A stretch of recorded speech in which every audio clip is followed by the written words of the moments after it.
ഏവർക്കും നമസ്കാരം. ശ്രീ നാദാനന്ദജി എഴുതിയ ഓട്ടോബയോഗ്രഫി ഓഫ് എൻ അവധൂത എന്ന ഗ്രന്ഥത്തിൻ്റെ 2ാം ഭാഗമാണ് ഞാൻ പാരായണം ചെയ്യുന്നത്. ഈ ഒരു അധ്യായത്തിൻ്റെ പേര് a kiss and a blackmail എന്നാണ്.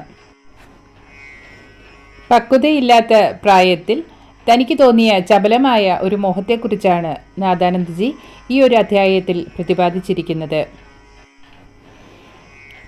ശാരീരികമായ പരസ്പര ആകർഷണത്തെ പലപ്പോഴും പ്രേമമെന്നോ പ്രണയമെന്നോ ഒക്കെ തെറ്റിദ്ധരിക്കുന്നത് മൂലമുണ്ടാകുന്ന നൂലാമാലകളും പലപ്പോഴും പകപോക്കലുകളുമെല്ലാം നമ്മൾക്ക് അറിയാവുന്നതാണ്. യഥാർത്ഥത്തിലുള്ള സ്നേഹം ഒരിക്കലും ഓണർഷിപ്പ് അഥവാ സ്വന്തമാക്കലിൽ ഒതുങ്ങി നിൽക്കുന്ന ഒന്നല്ല. ഒരുപക്ഷെ അവരുടെ നന്മയ്ക്ക് വേണ്ടി അവരുടെ ജീവിതത്തിൽ നിന്ന് തന്നെ മാറി നിൽക്കേണ്ട അവസ്ഥ വരുമ്പോഴും ആ ഒരു സ്നേഹം അവിടെ തന്നെ നിലനിൽക്കുന്നു. സ്നേഹം എന്നത് വിട്ടുകൊടുക്കലാണ്, ഒരിക്കലും പിടിച്ചു വയ്ക്കലല്ല. അതല്ലാത്ത സ്നേഹം, പിടിച്ചു വയ്ക്കുന്ന സ്നേഹം അല്ലെങ്കിൽ സ്വന്തമാക്കുന്നതാണ് സ്നേഹം എന്നൊക്കെ തെറ്റിദ്ധരിക്കുന്നതാണ് ഇന്ന് നാം സമൂഹത്തിൽ കാണുന്ന പലതരത്തിലുള്ള ആശയക്കുഴപ്പങ്ങൾക്കും പലപ്പോഴും പകപോക്കലിലേക്കും കൊലപാതകങ്ങളിലേക്കും വരെ നയിക്കുന്നത് എന്ന് നമുക്കറിയാം. അത്തരത്തിലുള്ള ഒരു സംഭവത്തെക്കുറിച്ചാണ് നാദാനന്ദജി ഇവിടെ പരാമർശിച്ചിട്ടുള്ളത്. നാദാനന്ദജിയുടെ വാക്കുകളിലേക്ക്. സ്നേഹത്തിന് കണ്ണില്ല എന്ന് സാധാരണഗതിയിൽ പറയാറുണ്ട്. സ്നേഹം പലപ്പോഴും കണ്ണു കാണാതെ ആക്കുന്നുമുണ്ട്. സ്നേഹം എന്ന പേരിൽ പലപ്പോഴും ഈ ഭൂമിയിലുള്ള ജീവാത്മാക്കൾ മറ്റുള്ളവരെ അന്ധതയിലേക്ക് നയിക്കുന്ന ഒരു പ്രവണത നിലനിൽക്കുന്നുണ്ട്. യഥാർത്ഥത്തിൽ ഇത് സ്നേഹമല്ല, പരസ്പര ആകർഷണം മാത്രമാണ്. ശാരീരികമായ ഒരു പരസ്പര ആകർഷണം മാത്രമാണ്. സത്യത്തെ കാണുവാനുള്ള കണ്ണുകളില്ലാത്തവർ അല്ലെങ്കിൽ സത്യത്തെ കാണുവാനുള്ള വിവേകം പോലുമില്ലാത്തവർ ഈ ജഗത്ത് ഇത് മാത്രമാണ് സത്യമെന്ന് ഉറച്ചു വിശ്വസിക്കുകയും അത് മറ്റുള്ളവരിലേക്ക് പ്രചരിപ്പിക്കുകയും ചെയ്യുന്നതാണ് ഇന്നത്തെ അവസ്ഥ. ആകാശത്ത് പറക്കുന്ന ഒരു പക്ഷി താൻ പറക്കുന്ന അത്ര വരെയേ ആകാശമുള്ളൂ, അല്ലെങ്കിൽ തനിക്കപ്പുറത്തേക്ക്, താൻ പറക്കുന്നതിനപ്പുറത്തേക്ക് ഒരു ലോകമില്ല എന്ന് പറയുന്നത് പോലെയാണ് ഇത്. ഒരുപക്ഷെ തങ്ങളുടെ അജ്ഞതയും തങ്ങളുടെ തെറ്റായ പ്രവൃത്തികളും മൂലമാണ് ഈ ഒരു അന്ധകാരം തങ്ങൾക്ക് ചുറ്റും ഉണ്ടായിരിക്കുന്നത് എന്ന് ആളുകൾ തിരിച്ചറിഞ്ഞേക്കാം. പക്ഷേ അപ്പോഴും അവർ തങ്ങൾക്ക് പറ്റിയ തെറ്റ് തിരുത്താതെ വരും തലമുറയെയും ആ ഒരു അന്ധകാരത്തിലേക്ക് തന്നെ തള്ളിവിട്ടുകൊണ്ട് മൺമറയുകയാണ്. നാദാനന്ദജി 10ാം ക്ലാസ്സിൽ പഠിക്കുമ്പോൾ നടന്ന ഒരു സംഭവമാണ് ഇവിടെ വിവരിച്ചിരിക്കുന്നത്. നാദാനന്ദജിയും അദ്ദേഹത്തിൻ്റെ മൂത്ത സഹോദരിയും 10ാം ക്ലാസ്സിൽ തന്നെയാണ് പഠിച്ചിരുന്നത്. പക്ഷേ രണ്ടുപേരും പഠിച്ചിരുന്നത് 2 സ്കൂളുകളിലാണ്. ഈ സ്കൂൾ ഗ്രാമത്തിൽ നിന്ന് കുറച്ച് ദൂരെയാണ്. അവർ സ്കൂളിലേക്ക് പോകുമ്പോൾ അവരുടെ കൂടെ മറ്റൊരു പെൺകുട്ടിയും, ആ പെൺകുട്ടി 9ാം ക്ലാസ്സിലാണ് പഠിച്ചിരുന്നത്, ആ പെൺകുട്ടിയുടെ സഹോദരനും ഇവരുടെ കൂടെ പോകുമായിരുന്നു. അങ്ങനെ ദിവസവും അവർ 7-8 മൈൽ ദൂരെയുള്ള സ്കൂളിലേക്ക് നടന്നു പോവുകയും തിരിച്ചു വരികയും ചെയ്തിരുന്നു. ഈ ഒരു സംഘത്തിലെ ആരെങ്കിലും ഇല്ലാതിരിക്കുകയാണെങ്കിൽ അവർക്ക് വേണ്ടി മറ്റുള്ളവർ കാത്തു നിൽക്കുകയും ചെയ്യും. അങ്ങനെ ആ ഒരു സൗഹൃദത്തോടു കൂടി അവർ സ്കൂളിലേക്ക് പോയിക്കൊണ്ടിരിക്കുകയായിരുന്നു. നാദാനന്ദജി ഈ ഒരു സംഭവത്തെപ്പറ്റി വിവരിക്കുന്നത് ഇങ്ങനെയാണ്. താൻ അത്യാവശ്യം കാണാൻ കൊള്ളാവുന്ന കുറച്ച് നിറമൊക്കെയുള്ള 14-15 വയസ്സുള്ള കൗമാരത്തിലേക്ക് കാലൂന്നിയ ഒരു ചെറുപ്പക്കാരനായിരുന്നു. മറ്റുള്ളവരെക്കാൾ കുറച്ചുകൂടി ഹാൻസം, അതായത് സുന്ദരനായിരുന്നു താൻ എന്ന് നാദാനന്ദജി ഇവിടെ എഴുതിയിട്ടുണ്ട്. അതുകൂടാതെ പണ്ടത്തെ കാലത്ത് ആൺകുട്ടികൾ ചെയ്തിരുന്നത് പോലെ തീപ്പെട്ടിക്കമ്പിൽ മഷി പുരട്ടിയിട്ട് മീശയെല്ലാം കറുപ്പിച്ച് തൻ്റെ ആകർഷണീയതയും പൗരുഷവുമെല്ലാം കൂട്ടാനുള്ള ശ്രമങ്ങളും താൻ നടത്തിയിരുന്നു എന്ന് നാദാനന്ദജി ഇവിടെ എഴുതിയിട്ടുണ്ട്. ആ സംഘത്തിൽ അവരുടെ കൂടി ഉണ്ടായിരുന്ന ആ പെൺകുട്ടി സുന്ദരിയായ ഒരു പെൺകുട്ടിയായിരുന്നു. ആ കുട്ടിക്ക് നാദാനന്ദജിയോട് ഒരു അടുപ്പം തോന്നുകയും അത് പലപ്പോഴും പ്രകടമാക്കുകയും ചെയ്തിരുന്നു. ഗൃഹപാഠങ്ങളിൽ അല്ലെങ്കിൽ ഹോംവർക്കിൽ സഹായം തേടാനെന്നുള്ള മട്ടിൽ ആ കുട്ടി നാദാനന്ദജിയോടൊപ്പം സമയം ചെലവഴിക്കാൻ ശ്രമിച്ചിരുന്നു. നാദാനന്ദജി ആ കുട്ടിയിൽ നിന്ന് ഒഴിഞ്ഞു മാറുവാൻ ശ്രമിച്ചിരുന്നുവെങ്കിലും ആ കുട്ടിക്ക് നാദാനന്ദജിയോട് ഒരു അടുപ്പമുണ്ടായിരുന്നു. പ്രണയത്തിൻ്റെ പേരിൽ പെൺകുട്ടികളുടെ പുറകെ കൂടുന്ന ഒരു സ്വഭാവം തനിക്ക് അന്നേ ഇല്ലായിരുന്നു എന്ന് നാദാനന്ദജി എഴുതുന്നു.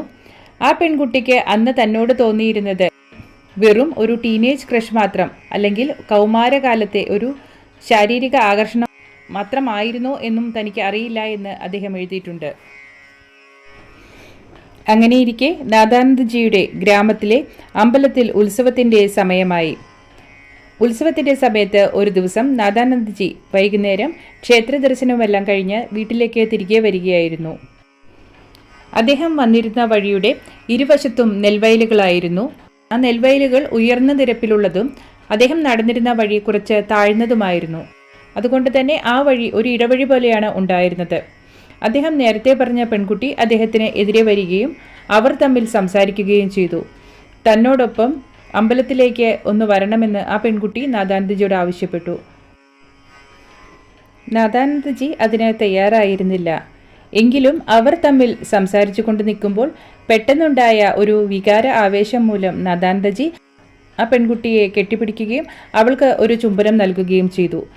വികാര വിക്ഷോഭം കൊണ്ട് അവർക്ക് പിന്നീട് സംസാരിക്കാൻ സാധിച്ചില്ല. രണ്ടുപേരും രണ്ടു വഴിക്ക് ഓടിപ്പോയി എന്ന് എഴുതിയിട്ടുണ്ട്. പക്ഷേ അതോടുകൂടി അവർ തമ്മിലുള്ള ആ ഒരു സൗഹൃദത്തിന് മറ്റൊരു തലമുണ്ടാവുകയായിരുന്നു. പിന്നീട് സ്കൂളിലേക്ക് അവർ ഒരുമിച്ച് പോകുമ്പോഴെല്ലാം അവർ തമ്മിലുള്ള സംസാരത്തിനും പരസ്പരമുള്ള നോട്ടത്തിനുമെല്ലാം മറ്റൊരു തലം കൂടി കൈവരികയായിരുന്നു. ആ ഇടയ്ക്കാണ് നാഥാനന്ദജിക്ക് അദ്ദേഹത്തിൻ്റെ അമ്മാവൻ ടൗണിൽ പോയപ്പോൾ പുതിയ തരത്തിലുള്ള ഒരു ഫൗണ്ടൻ പെൻ കൊണ്ടുകൊടുത്തത്. അന്നത്തെ കാലത്തെല്ലാം പേനയിൽ മഷി നിറയ്ക്കണമെങ്കിൽ ഒരു ഫില്ലർ കൂടി ആവശ്യമായിരുന്നു. പക്ഷേ ഈ പേനയ്ക്ക് അതിൻ്റെ ആവശ്യമില്ലായിരുന്നു.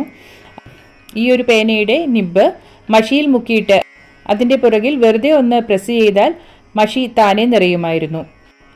അതുകൂടാതെ ആ പേനയ്ക്ക് ഒരു ഗോൾഡൻ നിബ്ബ് കൂടി ഉണ്ടായിരുന്നു. അങ്ങനെ ആ ഒരു പേന വളരെ അഭിമാനപൂർവ്വം നാഥാനന്ദജി സ്കൂളിൽ കൊണ്ടുപോവുകയും എല്ലാവരെയും കാണിക്കുകയും ചെയ്തു. അന്നത്തെ കാലത്ത് അപൂർവമായ പേന എല്ലാവർക്കും ഇഷ്ടപ്പെടുകയും ഈ പെൺകുട്ടിക്കും അത് വളരെയധികം ഇഷ്ടപ്പെടുകയും ചെയ്തു. ആ പേന കൊണ്ട് നാഥാനന്ദജിയുടെ ബുക്കിൽ സ്വന്തം പേര് എഴുതുക കൂടി ചെയ്തു ആ പെൺകുട്ടി. പക്ഷേ അതിനോടകം നാഥാനന്ദജിയേക്കാൾ അധികം ആ പേനയെ ആ പെൺകുട്ടി ഇഷ്ടപ്പെട്ടു തുടങ്ങിയിരുന്നു. അത് എങ്ങനെയെങ്കിലും തൻ്റെ സ്വന്തമാക്കണമെന്ന് ആ പെൺകുട്ടി തീരുമാനിച്ച് ഉറയ്ക്കുകയും ചെയ്തു.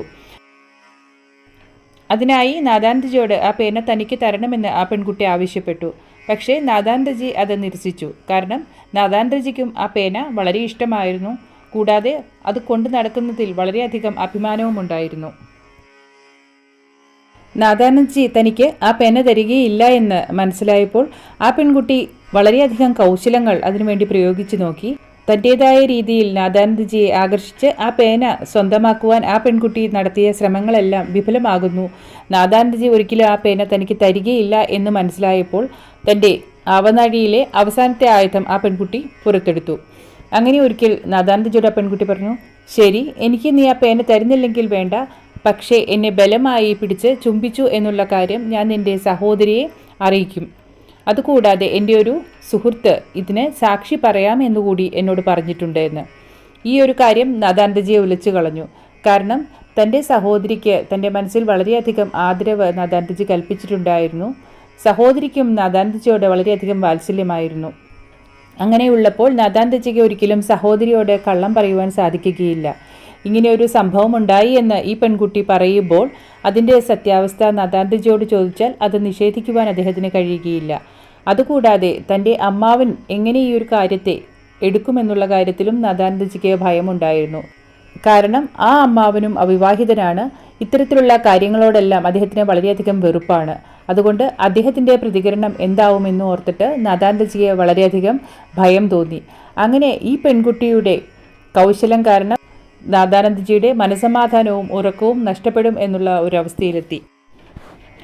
നാഥാനന്ദജി തുടർന്ന് എഴുതുകയാണ്, ഈ ഒരു സംഭവം തനിക്ക് ലഭിച്ച ആദ്യത്തെ ഷോക്ക് ട്രീറ്റ്മെൻ്റ് ആയിരുന്നു. ഈ ജീവിതത്തിൽ തനിക്ക് ലഭിച്ച ആദ്യത്തെ പാഠം. ഭാവിയിൽ സ്ത്രീകളുമായി ഇടപെടുമ്പോൾ വളരെയധികം സൂക്ഷിക്കണമെന്നുള്ള ഒരു പാഠം തനിക്ക് ഈ ഒരു സംഭവത്തിൽ നിന്ന് ലഭിച്ചു. ഡിഗ്നിറ്റി അഥവാ അന്തസ്സ്, ആദരവ് തുടങ്ങിയവയൊന്നും പ്രശ്നമല്ലാത്തവർക്ക് ഇക്കാര്യങ്ങളെല്ലാം ചിലപ്പോൾ കുട്ടികളുകളായേക്കാം.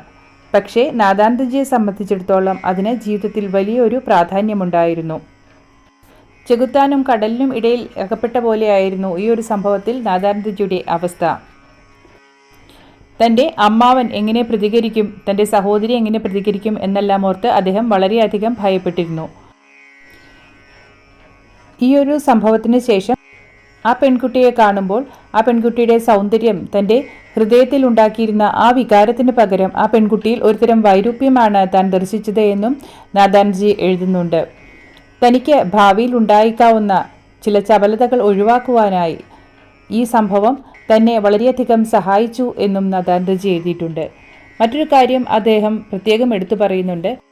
താൻ എപ്പോഴും സ്ത്രീകളെ ആദരിക്കുകയും സ്നേഹിക്കുകയും ചെയ്യുന്നുണ്ട്. കാരണം തൻ്റെ ആരാധ്യമൂർത്തി ശ്രീവിദ്യ അഥവാ പ്രപഞ്ചജനനിയാണ്. താൻ സ്ത്രീകളെ കാണുന്നത് ആദരവോടുകൂടിയാണ്, അല്ലാതെ അവരിൽ നിന്ന് മുതലെടുപ്പ് നടത്തുവാൻ വേണ്ടിയല്ല എന്നും നാഥാനന്ദജി പ്രത്യേകം എടുത്തു പറയുന്നുണ്ട്. ഈ ഒരു സംഭവത്തിന് ശേഷം നാഥാനന്ദജി ആ പെൺകുട്ടിയുടെ കൂട്ട് അവസാനിപ്പിക്കുവാനും തനിച്ച് പോകുവാനും ശ്രമിച്ചുവെങ്കിലും അതും അസാധ്യമായിരുന്നു. നാഥാനന്ദജി തനിയെ പോവുകയാണെങ്കിൽ അതിൻ്റെ കാരണം സഹോദരി അന്വേഷിക്കും. അതുകൊണ്ട് ആ പെൺകുട്ടിയുടെ കൂടെ തന്നെ സ്കൂളിൽ പോകുന്നത് തുടർന്നുകൊണ്ടിരുന്നു. ഓരോ ദിവസവും ആ പെൺകുട്ടി നാഥാനന്ദജിയെ ഓർമ്മിപ്പിക്കുകയും ചെയ്തിരുന്നു. അതായത് ആ പെൺകുട്ടിയുടെ ബ്ലാക്ക് മെയിലിംഗ് തുടർന്നുകൊണ്ടിരുന്നു. പേന കൊടുത്തില്ലെങ്കിൽ ഉണ്ടായ സംഭവം സഹോദരിയോട് പറയുമെന്നുള്ള ഭീഷണി. പേന കൈവിടാനുള്ള വൈഷമ്യവും ഈ പെൺകുട്ടിയുടെ ഭീഷണിയും മൂലം വല്ലാത്തൊരവസ്ഥയിലായിരുന്നു നാഥാനന്ദജി. അങ്ങനെയിരിക്കുമ്പോൾ അദ്ദേഹം ന്യൂസ് പേപ്പറിൽ ഒരു കഥ വായിക്കുവാനിടയുണ്ടായി. ഒരു കഴുകൻ അതിൻ്റെ കൊക്കിൽ ഒരു ചത്ത എലിയെയുമായിട്ട്, അതായത് അതിനുള്ള ഭക്ഷണമാണ് ആ എലിയെയും കൊണ്ട് ഉയർന്നു പറക്കുകയായിരുന്നു. ആ എലിയിൽ കണ്ണു നട്ട് മറ്റൊരു കഴുകൻ ഈ കഴുകൻ്റെ പിന്നാലെ കൂടി അതിനെ ഉപദ്രവിക്കുവാൻ തുടങ്ങി. അങ്ങനെ അവർ തമ്മിൽ ഇടയ്ക്കിടയ്ക്ക് യുദ്ധം എന്നുള്ള രീതിയിൽ കൊത്തുകൂടുകയും, എന്നാൽ ആദ്യത്തെ കഴുകൻ തൻ്റെ കൊക്കിലിരിക്കുന്ന ആ എലിയെ വിട്ടുകൊടുക്കാൻ തയ്യാറാവുന്നുമില്ല. കുറച്ചു കഴിഞ്ഞ് അവശനായ ആ ആദ്യത്തെ കഴുകൻ തനിക്ക് ആ എലിയെ വിടുകയാണെങ്കിൽ സമാധാനത്തോടുകൂടി പറന്നു പോകാമല്ലോ എന്ന് കരുതി ആ എലിയെ രണ്ടാമത്തെ കഴുകനെ വിട്ടുകൊടുത്തിട്ട് പറന്നു പോകുന്നതുമാണ് ആ കഥയിലുണ്ടായിരുന്നത്. ഈ കഥ വായിച്ചപ്പോൾ നാഥാനന്ദജിക്ക് തൻ്റെ അവസ്ഥ ഏതാണ്ട് ഇതാണെന്ന് തോന്നുകയും ആ ഒരു പേന ആ പെൺകുട്ടിക്ക് തന്നെ കൊടുത്തേക്കാം, എന്നിട്ട് തൻ്റെ മനസ്സമാധാനം വീണ്ടും കിട്ടി സമാധാനത്തോടു കൂടി ജീവിക്കാമല്ലോ എന്ന് കരുതുകയും ചെയ്തു. അങ്ങനെ അവസാന പരീക്ഷയ്ക്ക് മുമ്പായി നാഥാനന്ദജി ആ പെൺകുട്ടിക്ക് ആ ഒരു പേന കൊടുക്കുകയും ഇനി ഇത്തരത്തിൽ ഭീഷണിയൊന്നും വേണ്ട, ഇനി ഇങ്ങനെ ഭീഷണിപ്പെടുത്തുകയാണെങ്കിൽ അതിൻ്റെ ഫലം അത്ര നല്ലതായിരിക്കുകയില്ല എന്ന് പറയുകയും അങ്ങനെ ആ ഒരു സംഭവത്തിന് അവസാനമിടുകയും ചെയ്തു. ഈ ഒരു സംഭവം നാഥാനന്ദജിയെ വലിയൊരു പാഠമാണ് പഠിപ്പിച്ചത് എന്ന് അദ്ദേഹം വിശദീകരിക്കുന്നു. കാരണം ഒരു നിമിഷത്തെ ദൗർബല്യം എങ്ങനെ ഒരാളുടെ ജീവിതത്തെ സമാധാനവും സ്വസ്ഥതയും ഇല്ലാതാക്കാം എന്നുള്ളത് അദ്ദേഹത്തിന് മനസ്സിലായി. ഇത് ഒരു ചെറിയ പേനയാണ് അദ്ദേഹത്തിന് ഈ ഒരു കാര്യത്തിൽ നഷ്ടമായത്. പക്ഷേ വളരെയധികം ആദരവ് നേടിയ വലിയ സന്യാസിമാർക്കെല്ലാം ഒരു നിമിഷത്തെ ദൗർബല്യം കൊണ്ട് അവരുടെ അഭിമാനവും അവർ കെട്ടിയുണ്ടാക്കിയ അന്തസ്സുമെല്ലാം നഷ്ടപ്പെടുന്നത് നമ്മൾ കണ്ടിട്ടുണ്ടല്ലോ. ഒരിക്കലും ട്രൂ ലവ് അഥവാ യഥാർത്ഥത്തിലുള്ള സ്നേഹം ഇത്തരത്തിലുള്ള ഭീഷണികളോ പ്രലോഭനങ്ങളോ മുന്നോട്ട് വയ്ക്കുകയില്ല. സ്നേഹം എന്ന് പറയുന്നത് എപ്പോഴും ത്യാഗമാണ്, വിട്ടുകൊടുക്കലാണ്. അത് അച്ഛനമ്മമാരായാലും സഹോദരങ്ങളായാലും സുഹൃത്തുക്കളായാലും സ്നേഹം എന്ന് പറഞ്ഞാൽ ത്യാഗം തന്നെയാണ്. ത്യാഗമല്ലാത്ത അല്ലെങ്കിൽ വിട്ടുകൊടുക്കലില്ലാത്ത സ്നേഹം എന്ന് പറയുന്നത് ഉപാധികളോട് കൂടിയുള്ള സ്നേഹമാണ്. നാഥാനന്ദജി എഴുതുന്നു, വിദേശത്തുള്ളവരിൽ നിന്ന് നാം ഈ ഒരു സംസ്കാരം കടമെടുത്തുകൊണ്ടിരിക്കുകയാണ്. രാധയും കൃഷ്ണനും തമ്മിലുള്ള ദിവ്യമായ പ്രണയം അഥവാ സ്നേഹം നമ്മുടെ മുന്നിൽ ഉണ്ട്. എന്നാൽ നമ്മൾ വാലന്റൈൻസ് ഡേ എന്ന പേരിലാണ് ഇന്ന് സ്നേഹത്തെ ആഘോഷിക്കുന്നത്. നാഥാനന്ദജി തുടർന്നെഴുതുകയാണ്, താൻ സ്നേഹത്തെ സപ്പോർട്ട് ചെയ്യുന്നു, താൻ സ്നേഹത്തെ ആദരിക്കുന്നു, സ്നേഹിക്കുന്നവരെ താൻ സഹായിക്കുകയും ചെയ്യാറുണ്ട്. പക്ഷേ സ്നേഹത്തിൻ്റെ പേരിൽ ചൂഷണം നടത്തുന്നവരെ, അതിൻ്റെ പേരിൽ ഭീഷണി മുഴക്കുന്നവരെ താൻ ഒരിക്കലും അംഗീകരിക്കുകയോ ആദരിക്കുകയോ ചെയ്യുകയില്ല. ഭാരതത്തിന് മഹത്തായ ഒരു സംസ്കാരമുണ്ട്. നമ്മുടെ ഗുരുക്കന്മാർ സ്നേഹത്തെപ്പറ്റി പറയുകയും സ്നേഹം എന്താണ് എന്ന് നമുക്ക് കാണിച്ചു തരികയും ചെയ്തു. പക്ഷേ നാം ഇന്ന് വാലന്റൈൻസ് ഡേ എന്ന പേരിൽ പരസ്പരം ഉപാധികളോടുള്ള സ്നേഹത്തെയാണ് അംഗീകരിക്കുന്നത്. ദൈവത്തെ ഉപാധികളില്ലാതെ സ്നേഹിക്കുന്നവർക്ക് മാത്രമേ യഥാർത്ഥ സ്നേഹം എന്താണ് എന്ന് മനസ്സിലാവുകയുള്ളൂ.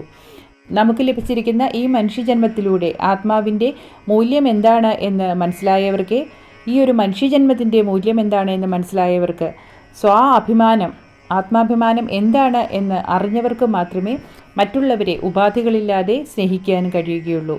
അതിനുവേണ്ടി നാം മറ്റുള്ളവരെ ഉപാധികളില്ലാതെ തന്നെ സേവിക്കുവാൻ പഠിക്കേണ്ടതുണ്ട്.